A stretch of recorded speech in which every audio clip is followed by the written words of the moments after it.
All right, good Wednesday evening to you, Internet people. I am Gabe DeArmond, PowerMizzou.com publisher. This is the 573 report. I imagine you know that if you're watching. If you've somehow managed to stumble onto this without knowing that, good for you. And apparently our advertising is working. So thanks for joining us. Mitchell Forde, through the wonder of technology. There he is. He's on your screen now. He is with me. We're going to talk a little Mizzou football for the next, hour or so. So if you got comments, you got questions, feel free to start putting those in at any point. We will get to them as we go throughout the show. We are going to start, though, with, just talking about last week, and that is Missouri and Tennessee. And Mitch, I don't know, like last week I felt like we kind of came on here and said, yeah, they pretty much got beat in every phase of the game. It wasn't ever really close. There were a couple things to feel good about, and let's just do that again because it was kind of a replay.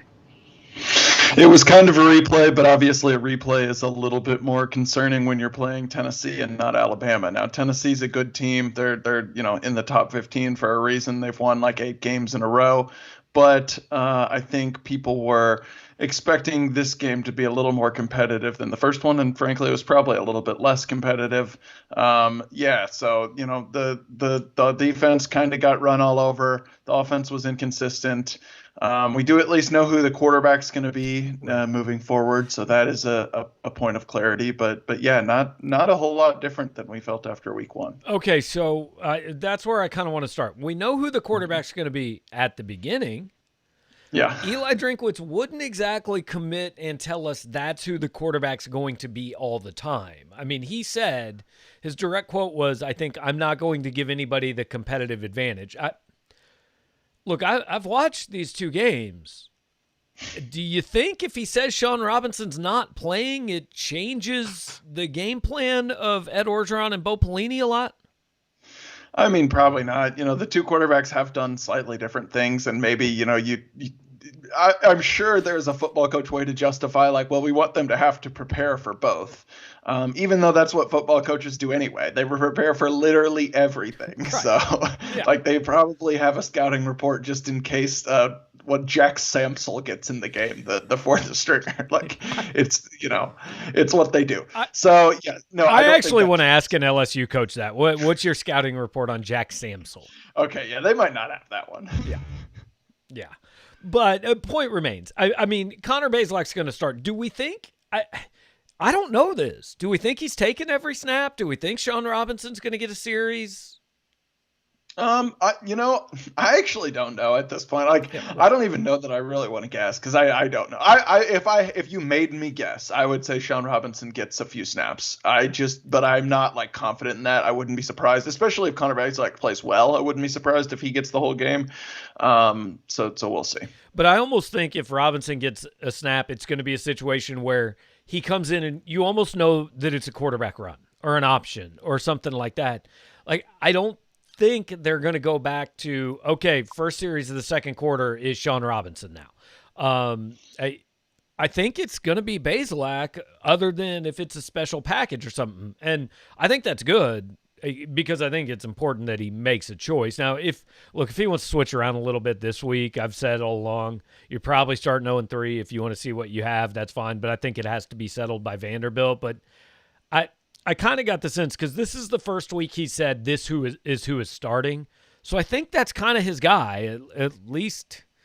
I mean, I would say health willing. I don't think you get into the middle of the third quarter and Bazelak's not playing well and you say, all right, screw this, we're going back to Robinson. I mean, you can't do that every week. Yeah, you can't. And definitely, this is different than the first 2 weeks, right? When he said, just definitively, this is our starter. They, denoted that on the depth chart. So yes, you would think that, if he struggles, they wouldn't just switch back. I don't know. I mean, we'll see.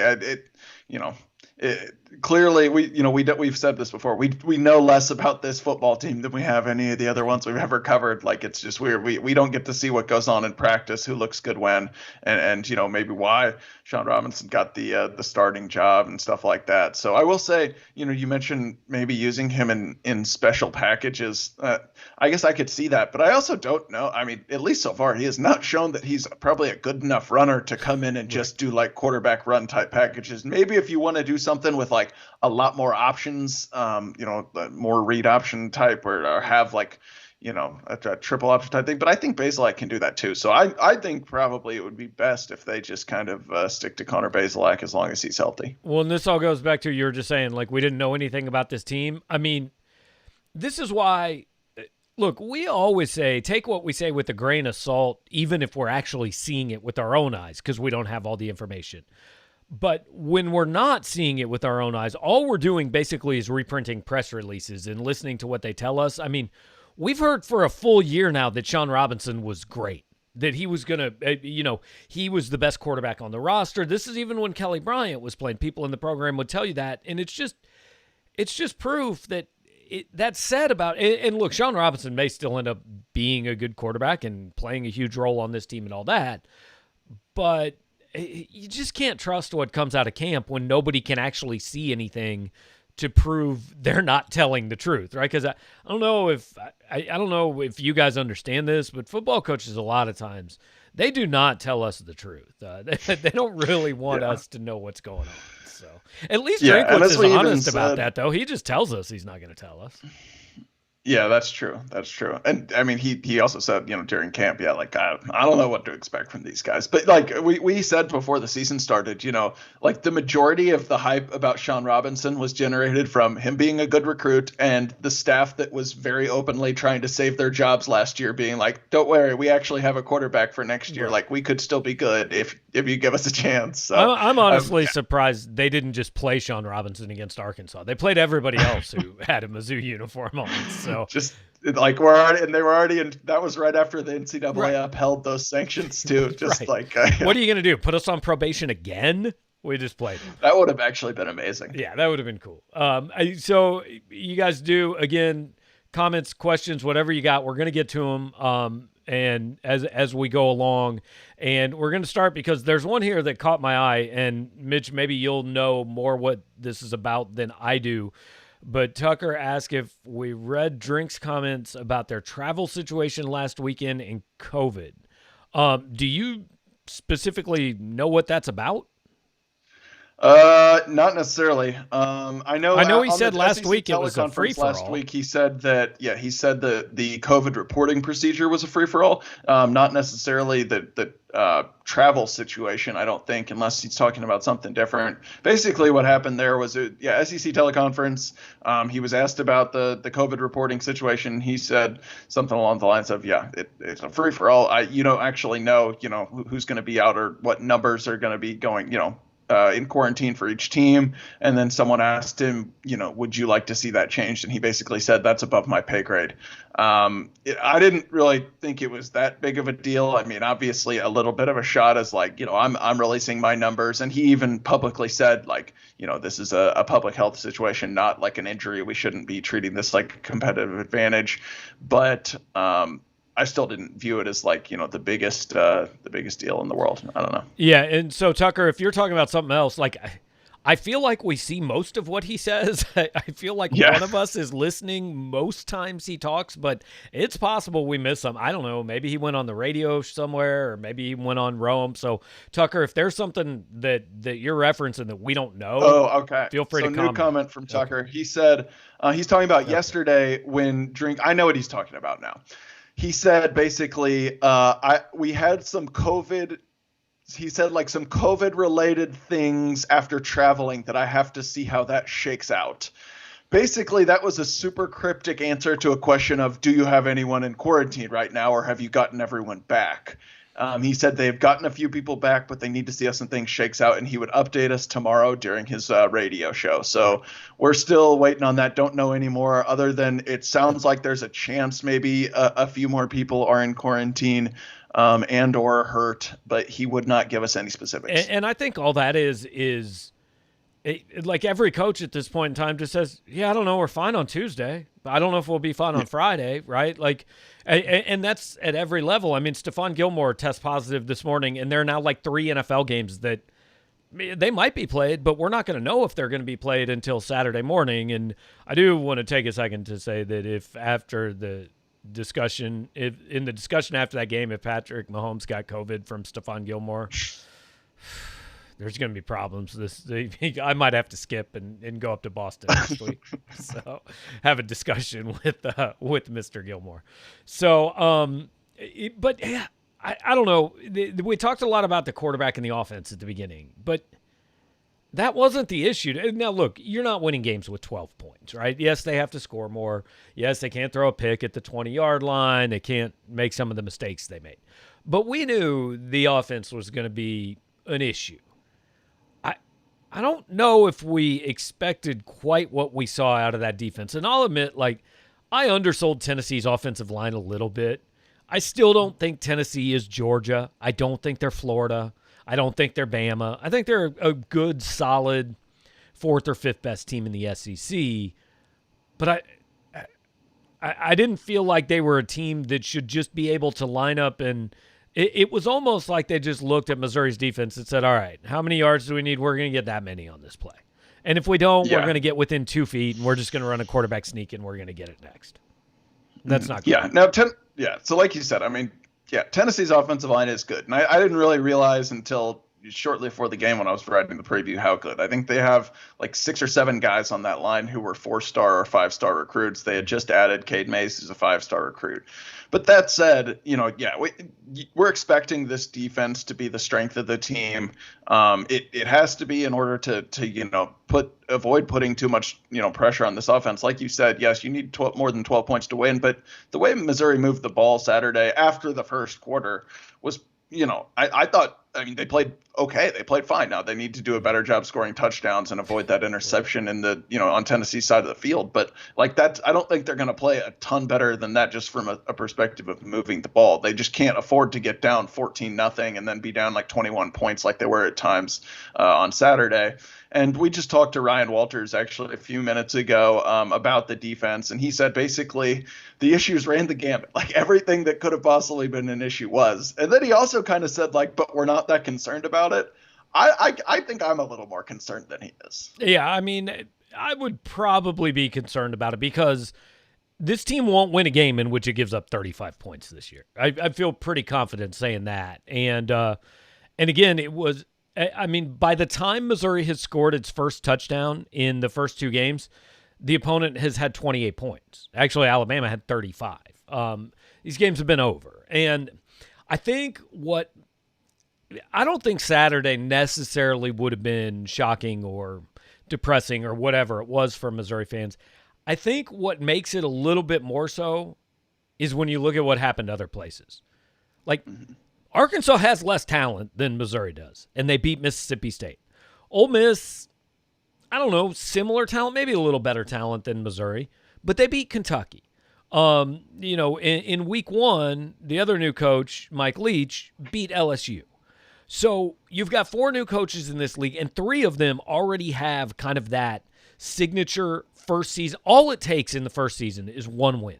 Like, just win 1 game you shouldn't win, and everybody's going to latch onto it. I mean, if you look, Ole Miss right now is getting more publicity than it's gotten since Hugh Freeze was texting hookers, and more positive publicity than it's gotten since well before then, since he was, signing recruits, however he managed to do that. Barry Odom is suddenly like the greatest football coach in America, according to national media this week, because of what they did to. So all it takes is 1 win, and I think it's a little bit more depressing for Missouri fans that the other 3 new coaches in this league already got that win, and Missouri fans are going, we just want to be competitive in the third quarter, And I understand the difference in schedules, but. Right. Yeah. I mean, that's what I was going to point out. Obviously, Alabama and Tennessee are a little bit different caliber than Mississippi State or Arkansas or Kentucky and whoever else you mentioned there. But yeah, like I don't know. Yes, I think it's not so much not getting a win. It's just really I think after that Alabama game, everyone kind of looked at it and said, okay, like we should be able to give Tennessee a game. And then it just wasn't competitive because, there was probably a lot of doubt after the Alabama game. Like, how much was that Alabama being really good versus how much was it Alabama taking its foot off the gas versus Missouri actually being good in the fourth quarter? Mm-hmm. And I think we saw it was more so, about Alabama taking its foot off the gas after this past weekend. That was actually probably my biggest takeaway from this past weekend's game.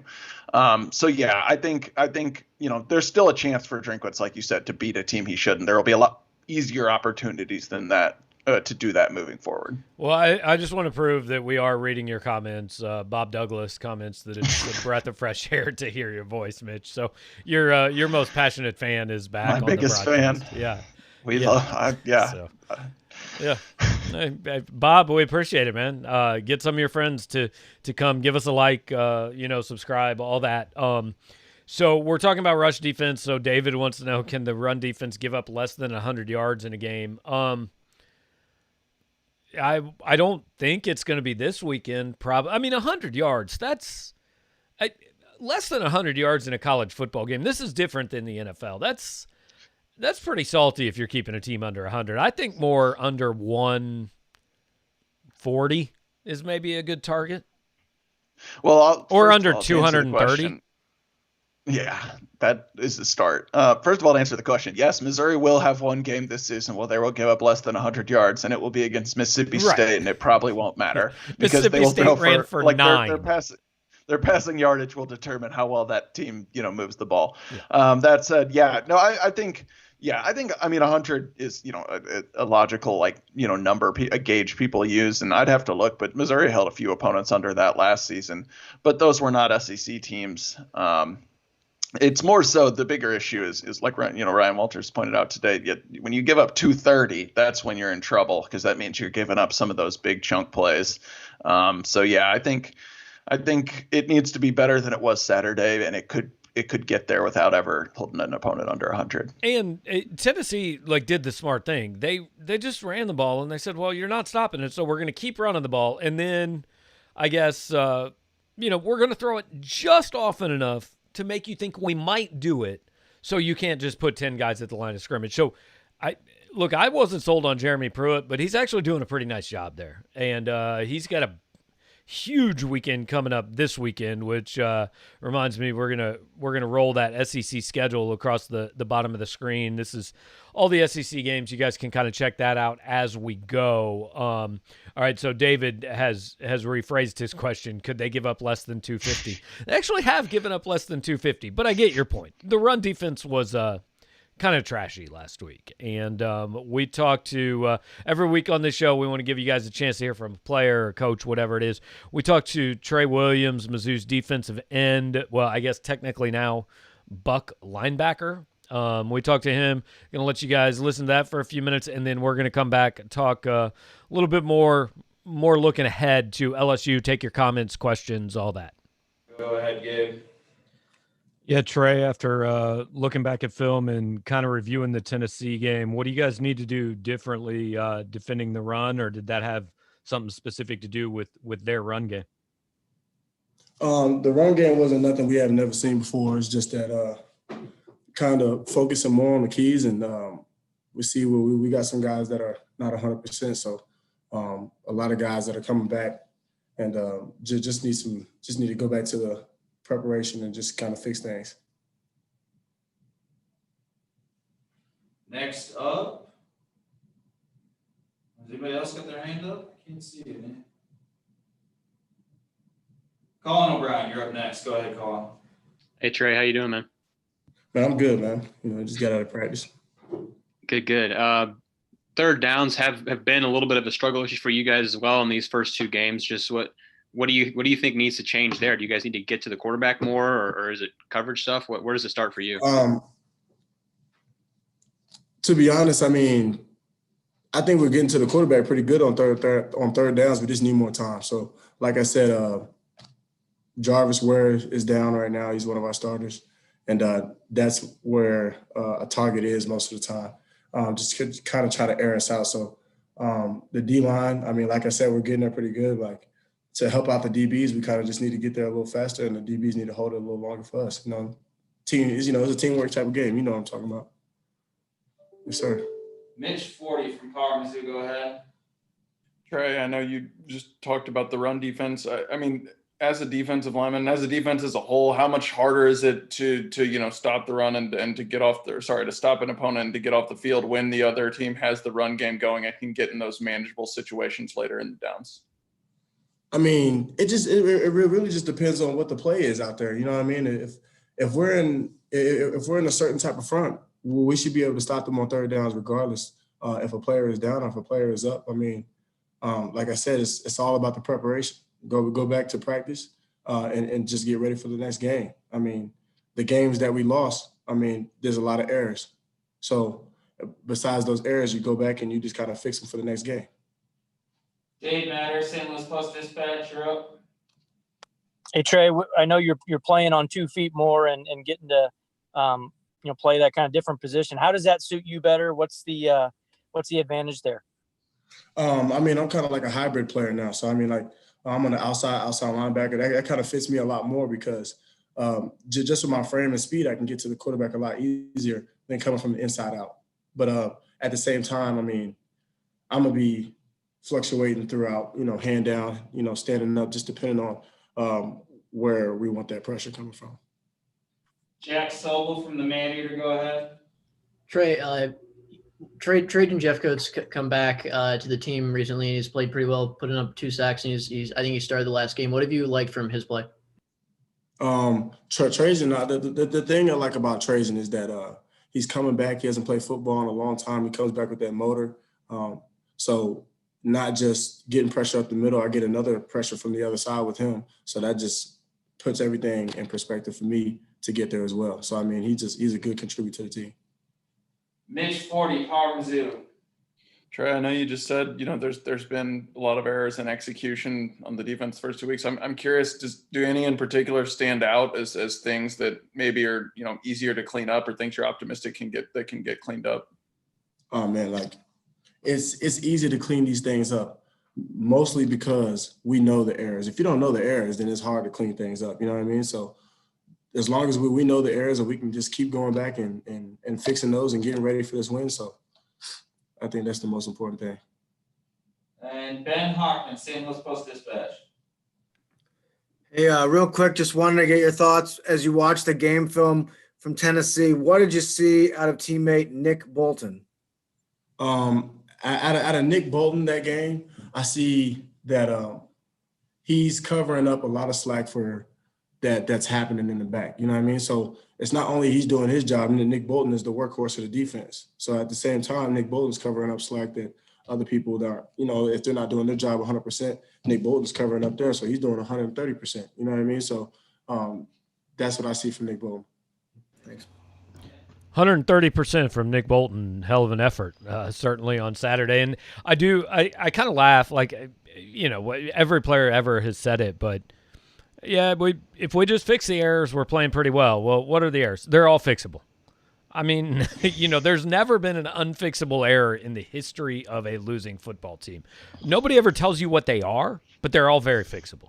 So that is true. I will say Walters did admit today, like there were a few, like there's a lot of plays where it's like that shouldn't happen, that was on us. And then there was a few where it was like, okay, that was just like a really good block from a Tennessee offensive lineman or a good play from them.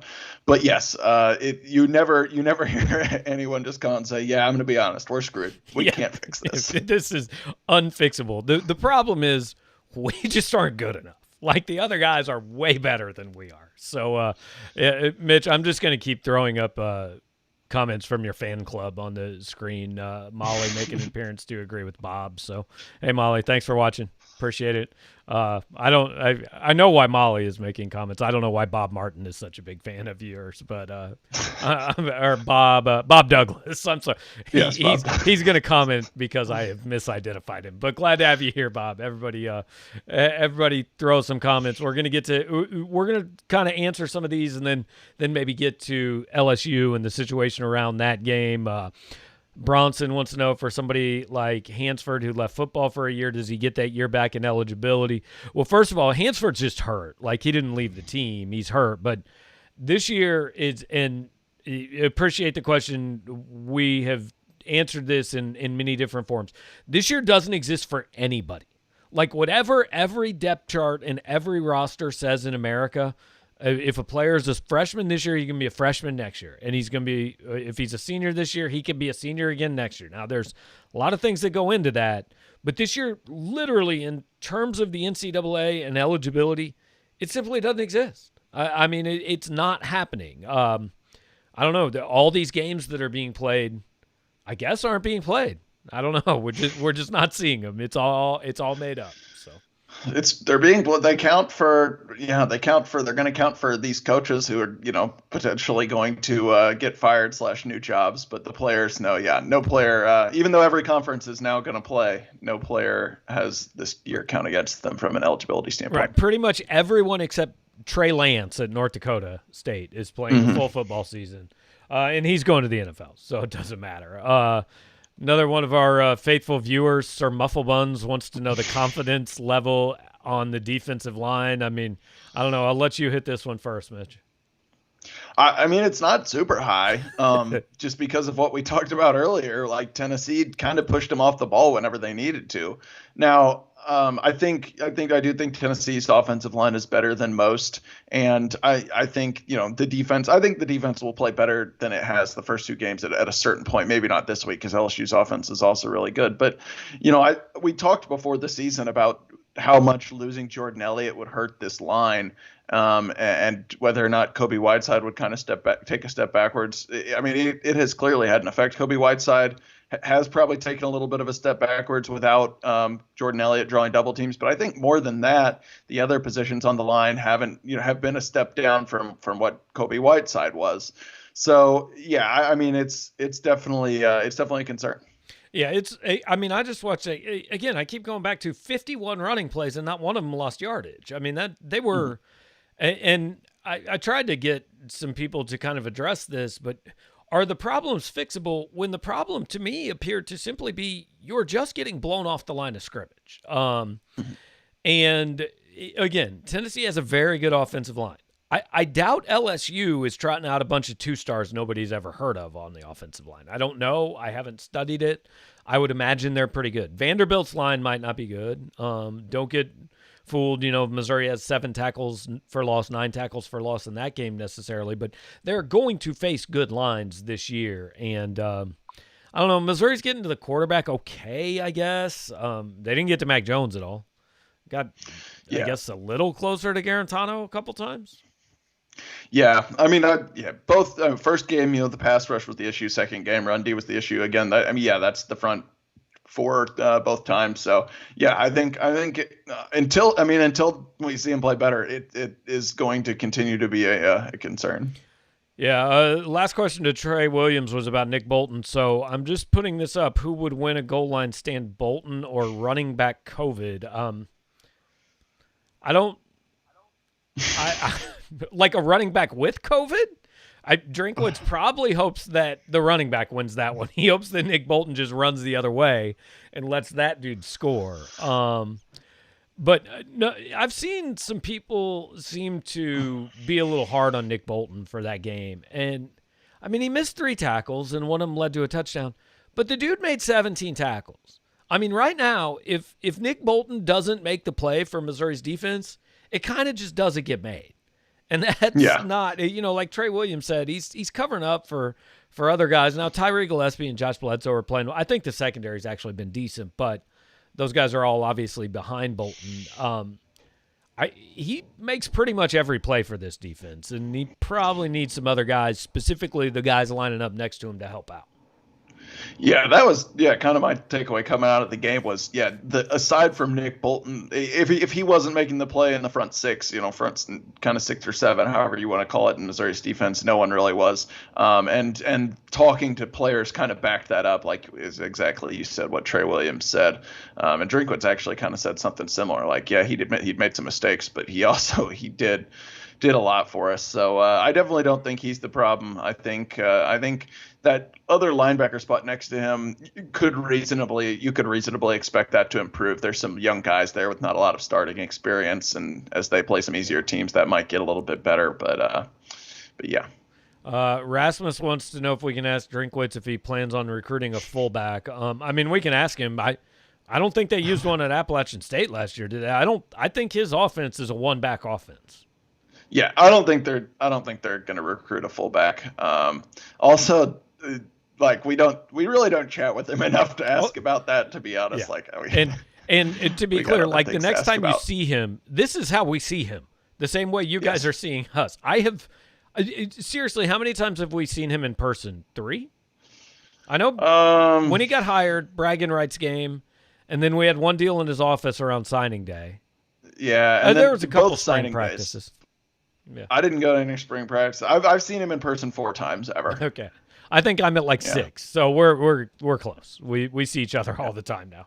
We're going to go I'm sure we'll go grab coffee soon. He seems to be a big fan of Reporter, so I'm sure he'll invite me for that pretty soon. Tucker says, if Odom were still here, wouldn't Mizzou still be on the verge of 0-3 and the outlook would be much worse? No, I know you're not suggesting otherwise, just pointing it out. I mean, yes. Look, Missouri would be 0-3 after this week, almost regardless of who the coach is. I mean, unless maybe if Nick Saban decided this week, I really want to screw LSU and I want to come coach Missouri, I guess it's possible that Missouri would win this game. But, yeah, it's not Eli Drinkwitz's fault that they're going to be 0-3. I mean, it's the schedule. Because, really, if you look at it this year, we picked them 3-7, right? So if it's 3-7, put that in a normal year. Take off Alabama and LSU and replace them with Central Michigan or Central Arkansas and Eastern Michigan. That puts you 5-5. And then what you've got to do to make a bowl game is beat either BYU or Louisiana. And I'm not sure Missouri could beat either one of those teams this year, but splitting with them is not impossible. So this schedule is going to make this year look worse than this year really is. Mm-hmm. Yeah, 100%. And I think this is kind of circling back earlier to, us talking about the other first-year coaches, like getting a win and all that. Like the Drinkwitz's situation, even among first-year coaches, was difficult. I mean, they were down scholarships. Obviously, I think they're up to 7 opt-outs now, had some guys in quarantine. And then, you start with Alabama, Tennessee, LSU. That's a brutal start to the season. So certainly not trying to like trash him or anything like that. It's just, it is what it is. And yeah, you do as a fan kind of have to find other things besides just wins, which obviously goes against like everything, you're told in sports to get excited about, because there's just not going to be a ton of wins this season, but that doesn't mean it's worse than your average 6-win season. All right. So I'm posting this to kind of lead into talking about the game this weekend and the situation around it. Jonah wants to know Columbia food versus Baton Rouge food. Jonah knows because he is in Baton Rouge. I've never been to Baton Rouge. I've actually never been to the state of Louisiana. So really, well, yeah. I've never been to Baton Rouge. Yeah, so I can't answer that question. I've been to Shreveport, actually. That's a lie. I've been to Shreveport, so it doesn't really exciting. Count. I'm not sure that's what Louisiana would want to claim, but. Yeah, I can't help with the Columbia versus Baton Rouge deal. But we can talk about the game being moved to Columbia if you want. Yeah, that's kind of where I was going. So the game was going to be in Baton Rouge. I don't think a lot of people from Columbia were going. It's now in Columbia. So instead of 8 o'clock Saturday night in Death Valley, it is 11 a.m. Saturday at Furrow Field. And Mitch, just explain to people. I mean, I don't really understand why anybody really cares if the game's at 11 a.m. because most of you aren't going. I mean, and actually, none of you were going before. Now a few of you might actually go. But, like, there's no rules. You can open a beer on your couch at 10:45 as easily as you could at 7:45 p.m. So I'm not sure why anybody's upset about this time change, but Eli Drinkwitz and Ed Orgeron both talked about it on the conference call, which you were on, so feel free to tell people why they're playing at 11 a.m. Yeah, basically, long story short is, LSU is kind of getting the short end of the stick here by all of a sudden having to travel. They're going to have, play away games 3 weekends in a row, even though they're technically listed as the home team still this weekend. And so, there's going to be obviously potential for a big storm that impacts their families, knocks out power, stuff like that. So I think basically the SEC just wanted to try to make this as easy on them as possible. And, playing a game that kicks at 8 p.m. where they get home at 4 a.m. does not really do that. So basically, they're offering them a little bit of a concession, moving the time up. And yeah, I don't think it's that big of a deal. I mean, you're not going to have, there's no one who is going to tailgate this year. And a lot of people, you weren't planning on going to this game anyway. Now maybe if you can, it is nice to sometimes have a little bit of perspective and be like, oh yeah, these players aren't robots. Like, playing a night game is hard for them, or playing when they don't know what's going on with their family back at home is hard for them. Yeah, they're actual human beings. Look, I have been told there have been situations in the past with this where players have said, look, if we're not getting back, I don't want to play. I don't want to do this when games have been moved. And this one, actually, I think Missouri and LSU both deserve some credit, because if you remember that Florida LSU thing a few years ago, like that got ugly, and this got done in less than 24 hours. They just said, yeah, it's good for everybody. Let's do it. I saw that Missouri basically is keeping the money that it cost them to host this game. So, look, they've got to staff the stadium. They've got to put some food up in the press box. They've got to have, ushers and this and that, parking attendants, whatever. So whatever that cost them, they're going to take that out of the gate, and then everything else is going to LSU. So LSU will be the home team at Furrow Field, which is, I don't know, that's kind of cool. I wonder if it is. I wonder technically, I'll be interested to see which sidelines they're on. Like, does Missouri get the visiting sideline now? That's actually I don't think it really matters. Eli Drinkwitz said today, we'll still be in the home locker room. So I assume they can still take their normal sideline or whatever. That would be funny though if LSU got their big nice locker room in the south end zone with the 25-yard cold tub and all the TVs, and Mizzou had to go. I 100% want Coach O to take a selfie just sitting in Drinkwitz's office and be like, "We the home team.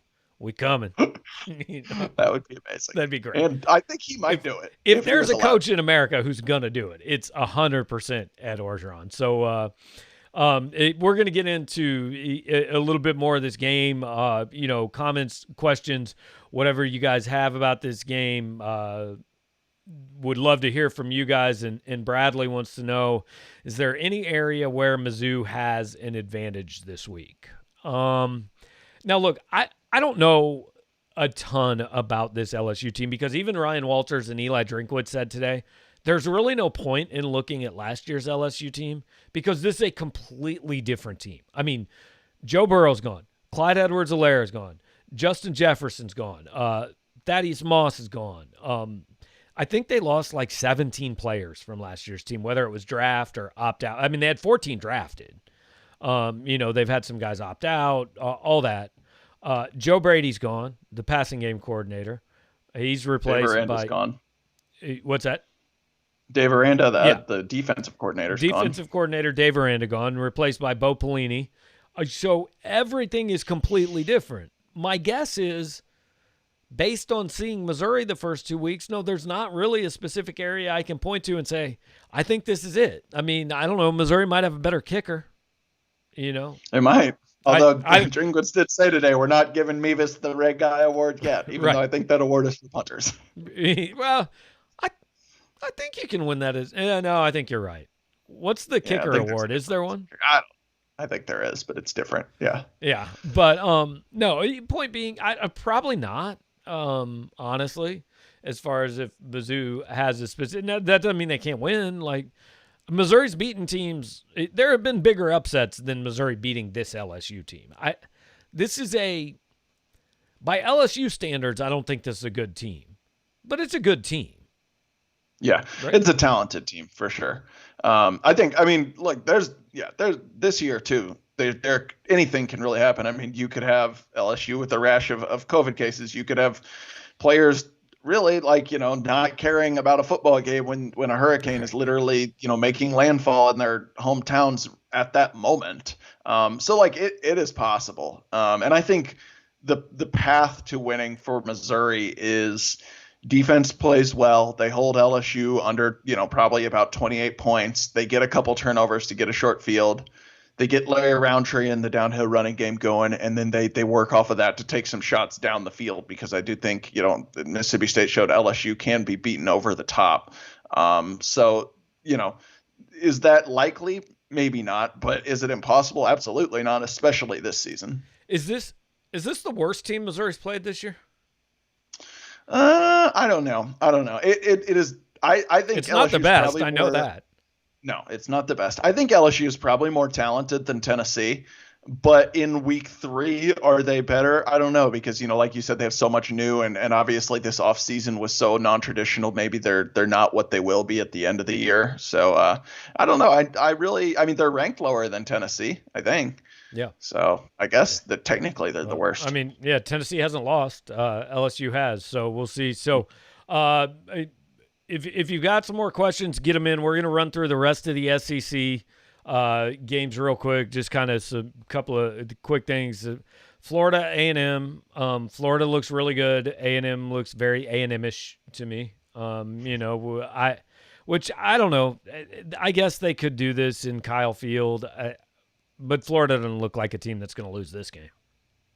No, I mean, yeah, it like we were just saying with Mizzou, Tennessee, Mizzou LSU, anything could happen, obviously. And A&M has the talent that it wouldn't be a shock. But based off what you've seen this season, I have no idea how you could pick A&M. Yeah. Okay. So I know there's one other. The biggest game in the SEC clearly is the other 11 a.m. game, South Carolina Vanderbilt. All eyes going to be glued to SEC Network, the Ocho, or whatever that's on. I don't know. South Carolina's favored by 12. And look, people are going to be saying the same thing about Missouri Vanderbilt next weekend. But South Carolina's favored by 12. I'm torn between Vandy can lose to anybody in this league by 12, because most people seem to think this is Derek Mason's worst team. And I'm not sure South Carolina can beat anybody by 12. Although, truthfully, South Carolina hung with both Tennessee and Florida. They didn't look awful the first 2 weeks. Yeah, I mean, honestly, I've watched about 6 total plays of both of these two teams this season. That's 6 so more than I've watched. So yeah, and they were all highlights that were shown in during the Mizzou Tennessee broadcast of South Carolina Florida. So I really don't know much about either team. I think in our picks that'll be out tomorrow, I picked Vandy to cover just because I think this will be a slog. But South Carolina probably should win, I guess. I mean, if they don't, Muschamp might get fired on the field. Yeah, I picked them based on nothing. Tennessee Georgia is the next game on the ticker, but we're going to skip that for a minute and come back because that's the best game.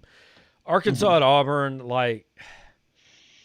Arkansas is never going to feel better about itself, and Auburn is never going to feel worse about itself than this week, which it kind of leads me to believe, because Gus always kind of gets up for this game anyway, because Arkansas's tried to hire him, or was going to hire him 64 times, and Auburn has tried to give him away to Arkansas 62 times, and it hasn't happened yet. But I think Auburn just comes out pissed off and buries Arkansas in this one. Yeah, I mean, they're the far better team, and that's usually what good teams do when they're coming off of a tough loss is, just take care of business, especially in a game like this that they should absolutely roll. Yeah. Bama, Ole Miss, over under in this game, 147, I think. That is unofficial. If you can find someone that will give you that, bet the under. It's the only time I'm ever going to tell you to bet. But I'm not sure you'd cover, because I think 95-53 is in play in this game. Bama scoring 100 is definitely in play. I think because if there's a coach in the SEC, Nick Saban will do that too. It's 100% Lane Kiffin.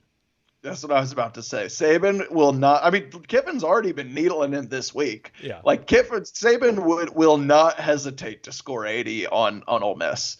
He might. The only reason I could see him pulling some starters is just fear of injury, because he, doesn't trust Kiffin to not take some cheap shots. Yeah. I think Alabama scores literally as many points as it wants in this game, which could be around 70, and wins by a lot. I wasn't going to watch that game at all until we started talking about it, and then I was like, oh my God, that's Lane Kiffin in Alabama. I think I'm going to watch it.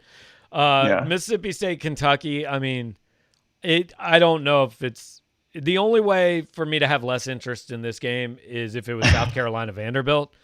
So Mississippi State and Kentucky are playing, and I don't know, one of them's going to win.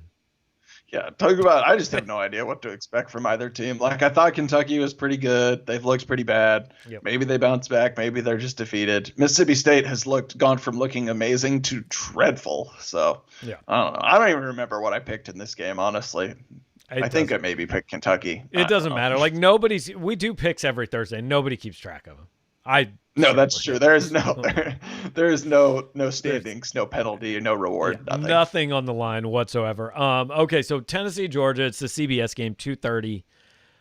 At Georgia by 2 touchdowns, which doesn't surprise me. I think everybody's waiting to see if Tennessee's real. So I don't know. Is Tennessee real?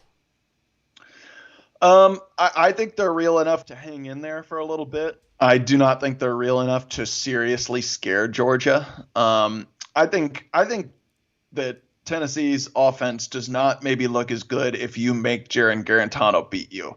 And Missouri really wasn't able to do that last week. Like we said, the Tennessee offensive line just kind of got however many yards it's needed in the running game anytime it wanted to last week. And so Garantano was, mainly just throwing off play action, throwing into single coverage. And Georgia's defense, I mean, they don't even play the same sport as Missouri. They're legit. They looked really amazing. As anyone. Right.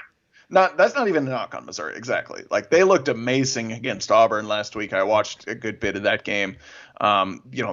Tennessee's offensive line, good as it may be, is not pushing that defensive front around. You obviously have a few questions still about Georgia's offense and the quarterback. I think Tennessee could cover just by having this be a low-scoring game, something like 24-10 or something like that. But I don't think they ever really scare Georgia in this one. I think I texted you during that Auburn-Georgia game. Like, I was starting to get legitimately worried somebody from Auburn might die. Georgia was – I mean – I saw one hit, and it was targeting. I understand. But, dude's mouthpiece went back 9 yards. I mean, Georgia is – they are filthy on defense. So that kind of brings up last thing on the SEC. I think we agree Alabama, Florida, and Georgia that's tier 1 of this league. So who's the 4th best team in the SEC? I don't know if I'm ready to make a super definitive statement on that. I'll say the teams in contention would be probably Auburn, Tennessee, and I guess still LSU. Yeah. Although I mean, you couldn't rank them there based off any kind of power ranking so far. Right, it's reputation. So far it would be Tennessee, I guess, based on what we've seen this season. But A&M's not in that discussion. Ole Miss not in that discussion, right? No, I don't think so. I think it's probably still Auburn. Yeah, that's who I would. That'd be my pick. Mm-hmm. I'd go with Auburn because, but I think Auburn's going to lose to Alabama. They've already lost to Georgia. They could lose one more. They may be the 4th best team in this league and end up 7-3, 6-4, or something like that. Yeah, I mean they've got LSU on the schedule as well at some point. Probably, I think they play. Do they play? No, they don't play Florida. No. But still, yeah. Florida plays LSU every year. Everyone. Yeah. Yeah. Okay, so this was one of the early comments, but just it didn't really fit in, so I want to get it in here. Bronson wants to know if we're surprised that Montre Edwards transferred, if you didn't see the news. Freshman defensive tackle. He's been on campus, I guess, I don't know, 3 months, something like that. Maybe not even quite that, but he was from Mississippi, right? Yes, he was. Yeah. So he put his name in the transfer portal yesterday. I mean, I think it's always a little bit surprising when a guy who's been here for a couple months transfers. But also, we don't know what's going on, man. I mean, who knows? I don't know. Maybe you have, Mitch. I've legitimately never spoken to Montre Edwards. So I couldn't tell you one thing about one reason why he's choosing to transfer. So I'm not really in any place to judge it. But, yeah, I was surprised, I guess. Yeah, literally the only thing I know about Montre Edwards was at one point he committed to Missouri, then decommitted 4 days later, maybe even less, and then recommitted a month later. Yeah. But yeah, I mean, who knows? I guess you could say I was surprised, as in I would not have predicted it, but I have no idea what the reasoning is, and he's not a guy who had played or anything so far this season. So. Right, and that kind of leads into, could this offseason be the wildest year for transfers, both good and bad, from Bradley? Yeah, we could see some crazy stuff this offseason, no question, especially because I guess in January they're talking about giving the one-time transfer waiver. So basically you transfer without penalty. And I don't know all the specifics of that, but yeah, there's going to be all these guys who opted out, all the coaches say they're welcome back, but kind of think a lot of them aren't going to be welcome back, right? And then, I mean, all these guys Missouri has 19 guys who technically could come back and have another senior year. Well, first of all, not all 19 of them are going to say yes, but also not all 19 of them are going to be welcome back either. So there's going to be a lot of dudes out there looking for places to play. Yeah, the transfer portal is going to be crazy for a bunch of reasons, like you mentioned. Number one, there's going to be rosters are even bigger, so playing time will be even harder to come by. Number two, like you said, transfers are. I think it's going to be a one-time free, no sit-out type of deal. So yeah, I mean, and also like you mentioned, the opt-outs, guys who opted out probably might be shown the door, or at least some who maybe the staff doesn't feel like they had a legitimate reason to. I think there's going to be a lot more people in the transfer portal than there are willing recipients for them, because as we said, rosters are going to be so full. If you've got 95 to 100 scholarship players, you don't need to just take someone just for depth. You would only, maybe take a guy who's, who you think can really start for you. And how many of those guys really transfer every year?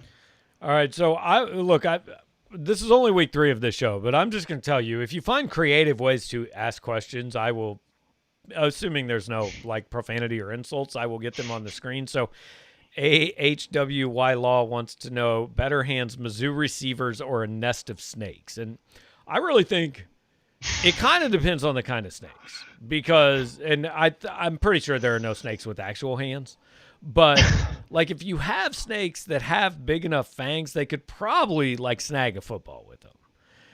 And Missouri's receivers, they really weren't catching very much on Saturday. Not to mention, if there's a nest of them, perhaps they could just like form a tangle and the ball would. Yes. Right. Great question. I think we should try to test it out. I mean, get some snakes on the jugs machine. If you throw a football into a nest of snakes, it's probably staying there, right? I mean, I guess it depends how big the nest is. But what we saw is if you throw a football to a Mizzou receiver last week, it didn't necessarily stay there. And we're joking, but that was a run defense issue number 1. 1A is catch the football.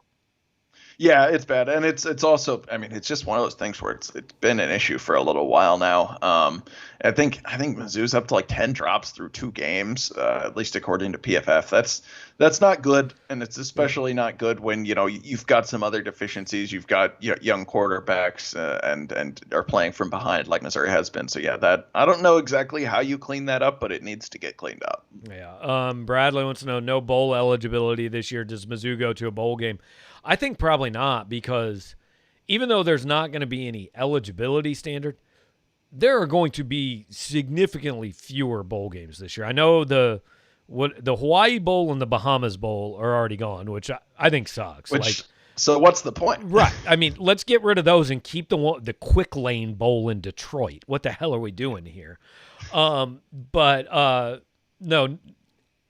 a lot of these bowl games, it costs them money to put it on. So, like the Liberty Bowl spends a lot of money to put that game on, the Liberty Bowl committee or whatever it's called. So that's an issue. But another thing people don't realize is most of these schools don't make very much money off a lot of these bowl games. I mean, yes, you make a lot of money by going for your league, by going to the Sugar Bowl, the Rose Bowl, the Fiesta, the big bowl games. But if you're going to the Birmingham Bowl, not only are you not making money, it's probably actually costing you more money than you're getting paid. And now that's in a normal year where you're taking the band and doing all that. So you can't do that this year. So bowl games are generally, the argument for them is a reward. So you tell me how big a reward it is to say, hey, do you want to come to Charlotte for 5 days? Now, you can't really go do anything, because that's not allowed. And you can't bring any of the people. We can't have big events.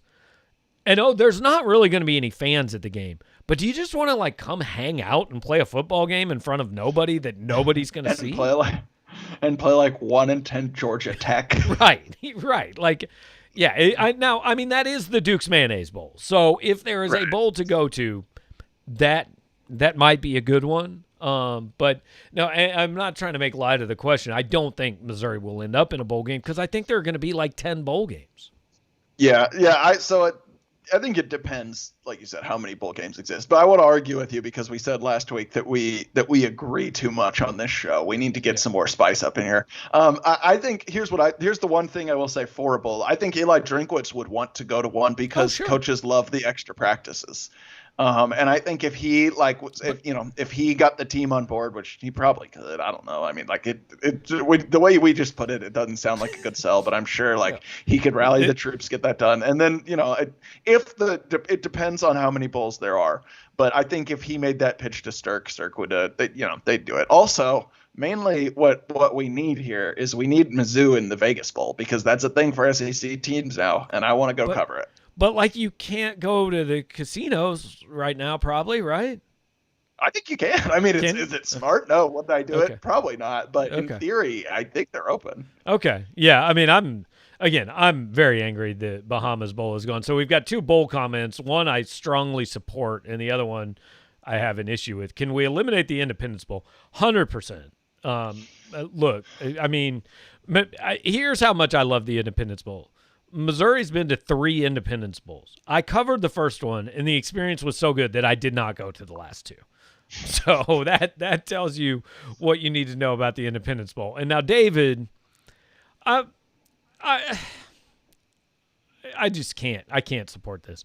I really think that over the years, the Quick Lane Bowl has provided some quality football for mediocre teams. David, if you got to do it in the next 10 seconds. I'm not going to let you Google it. But if you can tell me one matchup in the Quick Lane Bowl, if you can say, hey, 2008, the Quick Lane Bowl was Bowling Green and Eastern Kentucky, which probably wasn't. If you can comment that, I will put it on the screen, and I will give you a free subscription to Power Mizzou for the next year. You've got 30 seconds from right now. So just start counting down 30 seconds as we go through some of these. There's no damn way he knows a Quick Lane Bowl matchup, right? He's already commented and said it's sarcasm. I think you should have. David, you should have stuck with it. You should have stuck with the bit and gone for it. Gone for the free subscription. Yeah, you 100% just should have said, I guarantee Bowling Green has played in the Quick Lane Bowl at some point, right? Oh, many times. I think it's a MAC thing. I think so. Bowling Green also, I think formerly known as the Little Caesars Bowl, which I liked better. Pick any MAC team, any of the directional Michigan teams, and just pick an opponent. And I probably would have given you 6 months for effort. Also, always the day after Christmas, I believe, which just makes it so much worse because you have to spend Christmas in Detroit. Yeah. Tucker says Randy Moss played in the Quick Lane Bowl one time, back when it was maybe the Little Caesars Bowl. Oh, probably even before that. I don't know. Randy Moss played in college a long time ago. It probably was called early 90s. The Motor Bowl or something. The Motor City Bowl, yeah. As soon as we finish this, I'm 100% going to check out the Quick Lane Bowl's Wikipedia page and see what's going on. All right, so we do have a serious question, and we'll kind of probably end it on this. Should Mizzou fans be panicked about where the football program is right now? The team looked really small, and depth is nowhere near other SEC schools. The second sentence can be true. I don't know about the really small thing. I don't tend to worry much about weight and height and all that. But the second part can be true without having to panic. I mean, again, if you the biggest difference in this year and a normal year is you don't have 4 rummies in the non-conference that you can pad your record against. And we kind of knew they were going to struggle, right? Nothing that's happened so far is a huge surprise. Yeah, I mean, I think you can be a little bit disappointed with this Saturday, and you can be pessimistic about the outlook for the rest of this season, but I don't think we're at the point of panicking about the future. I think most people expected them to be 0-2 after this past weekend and probably 0-3 after this coming weekend. This doesn't really change what I expected. We always, like you said, we always thought this was going to be a little bit of a down year. That's why recruiting is so important, and that's why people are excited, rightfully so, about the recruiting class they have coming in. it's not going to be an overnight fix. This is a thin team right now. They're at like 68 scholarship players, and that doesn't include opt-outs, some of whom could be back, but it's not going to be an overnight fix. That's just kind of what comes with the territory when you fire a coach. Yeah. But I also don't think you need to panic like, is this ever going to get turned around, or did we hire the right guy? Anything like that. All right, so we're ending this for real this time with some Quick Lane Bowl history. David says Minnesota beat Central Michigan 21-14 in the Quick Lane Bowl at one point. Tucker says that Moss was in the 97 Heisman ceremony. That makes sense because that really good 98 Vikings team was his rookie year. And stunning to me, Bowling Green has never played in the Quick Lane Bowl. Yeah, that's disappointing. You need to beef up on your Quick Lane Bowl history. All right, so David H., I'm going to do two things for you. First of all, like if you can find out who's on the Quick Lane Bowl committee, you need to email them and see if you can be chairman because you have imparted great wisdom about that game. Second of all, email me at powermizzou@gmail.com. We're going to hook you up with a few free months on Power Mizzou if you already subscribe. If you don't, we'll get you started. Hopefully you'll enjoy it. See, guys, good things happen if you watch, man. Just stick around. I mean, if you made it this far into this thing, frankly, you probably all deserve a free month at this point. But you're not going to get it because only David told us about the Quick Lane Bowls. So, I don't know, Mitch, you get to go to another football game this week, which you didn't anticipate. So, good for you. I didn't, but I'm excited because it's at 11 a.m. and not 8 p.m., so I'll be done working at 6 p.m. instead of 3 a.m. 6 So a.m., that is an upgrade. Or 6 p.m., sorry, instead of 3 a.m. All right. So, look, I'm new to this. We've had the graphic up. I completely blew telling you guys, obviously, multiple times that the 573 report is sponsored by 573 Tees. Check them out at 573tees.com. It's all linked. Their website information is linked in the story on our website. They have a 10% off deal for Power Mizzou subscribers. So if you go to Power Mizzou, you can find that. But again, want to thank them for kind of helping us out, making this possible. All our sponsors this year that are allowing us to kind of reinvest in the site and do things a different way, and allowing me and Mitch to hang out and talk about the Quick Lane Bowl every Wednesday. So maybe every Wednesday we'll just pick some awful bowl game and talk about the history if we don't get enough questions. So yeah, there's plenty to choose from. Yeah, guys, if you guys don't give us good enough questions, next Wednesday is Diamond Walnut Bowl Day on the 573 report. So hopefully you guys come up with something good to say. Hopefully Missouri gives you guys a reason to tune in next week. But thanks for watching. Thanks for all the comments. Give the show a like. Subscribe to the channel. Check out 573 Tees at 573tees.com. And check out Power Mizzou. We'll talk to you later. Yeah, you'll be back Saturday, so watch that. I will be back Saturday, and you'll be back Saturday briefly. So watch then. We'll tweet the schedule, post it, all that. Thanks, guys. See you later.